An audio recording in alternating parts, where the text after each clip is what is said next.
When I was a kid, my family used to watch TV together a lot. We had a small one in our kitchen that we'd keep on during dinner. There were a few shows that we'd watch pretty much every night, like The Simpsons, Seinfeld, and Jeopardy!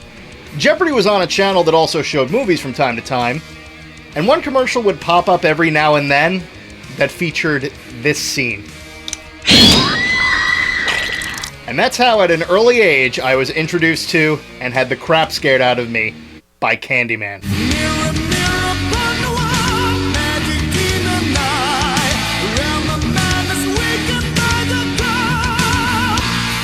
A woman named Helen Lyle is investigating the legend of the Candyman, a man who appears if you say his name into a mirror 5 times and kills you with a hook in place of his hand.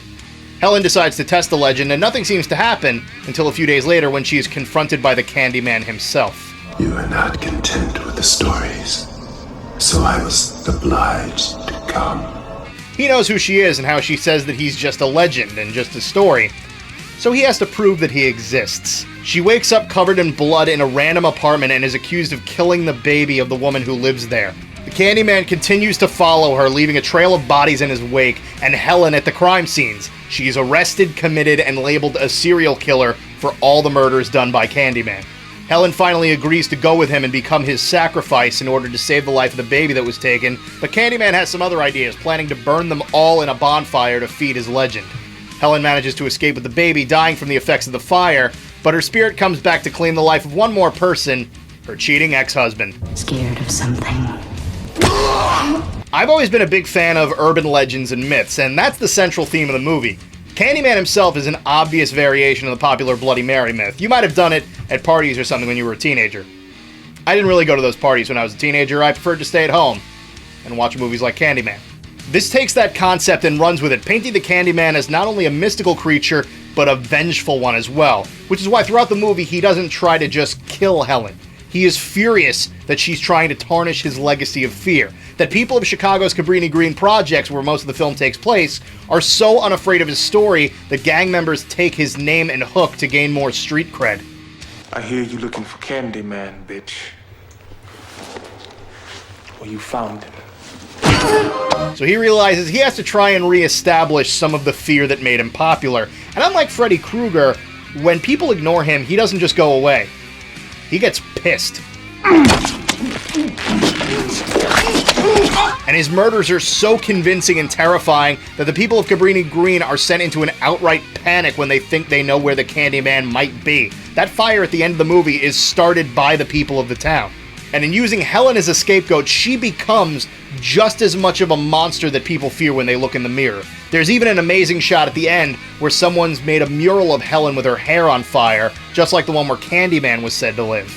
The acting in this movie is much better than it has any right to be. Virginia Madsen is great as Helen, and you really do feel for her as she does absolutely nothing wrong in the movie and is still forced to go through hell. I know one thing, that no part of me, no matter how hidden, is capable of that. As for the Candyman himself, Tony Todd is not only incredibly creepy in this, he is hypnotizing. Your disbelief destroyed the faith of my congregation. Without them, I am nothing. The way he moves, the pacing of his speech, that deep, penetrating voice.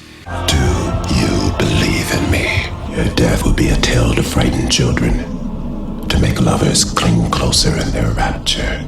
Allow me at least a kiss. Just one exquisite kiss. Todd really embraced the role, saying he wanted to make it his own version of Phantom of the Opera, and there are definitely a few connections you can make between the two. Come with me and be immortal. I can't imagine anybody but Tony Todd doing this role, which is kind of amazing when you think of who they almost hired. Thank you for correcting my English, which stinks. Eddie Murphy as Candyman is one of those wonderful what-if castings, like how Will Smith was almost Neo in The Matrix. But I can't see him bringing anything to this character that would just scream, it's just Eddie Murphy with a hook for a hand. As for our deaths, there is nothing to fear. And it's not as if his movies that have meant to be even a little scary haven't been terrible. Wait a minute, Wes Craven directed Vampire in Brooklyn? I may have to rewatch that. Trevor!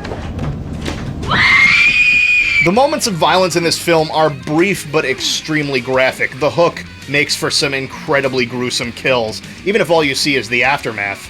And Candyman's body itself shows that disgusting-looking hook shoved into the arm and the exposed ribcage filled with...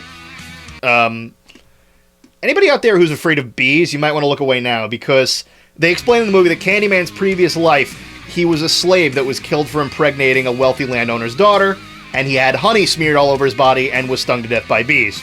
So when Helen gives in to the Candyman and decides to become his sacrifice, he lays her on a bed and lets out all of these bees into her.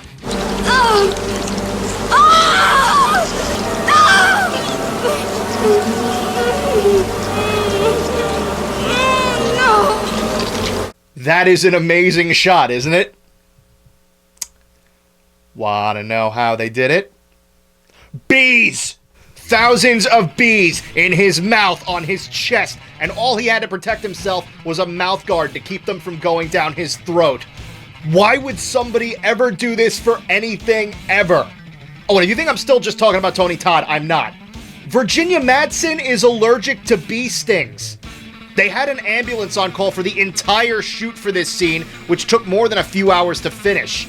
I read somewhere that they bred special bees for this movie, ones that wouldn't have the full stinging power of regular insects, but even still, that is the most insane thing I've ever seen in my life. Alright, you could turn around now. We're done talking about the bees. Oh! Ah, gotcha. It was always you, Helen. It was always you. Candyman was one of my favorites when I was younger, and it's one of my favorites now. It's got a great story with a lot of twists, characters you have a lot of sympathy for, and some great, powerful visuals. A pretty damn good score, too. Definitely one of Philip Glass's best. I haven't seen either of the sequels, either Farewell to the Flesh or Day of the Dead, but following horror movie track records, I can wager a guess that they're not as scary as this one, but Tony Todd still does an amazing job. Roger Ebert said that he liked it because it was a horror movie that scared him with ideas and gore as opposed to just the latter. And it is a very thoughtful, well-written horror film. I may have a bias towards it since I was exposed to it pretty young, but I still say it is definitely worth a watch. If nothing, just because it is impossible to ignore the power of Tony Todd's voice. You're mine now. It's time for a new miracle. Candyman, Candyman, Candyman, Candyman, Candyman. I came for you. Nope. The mirror of darkness says blind.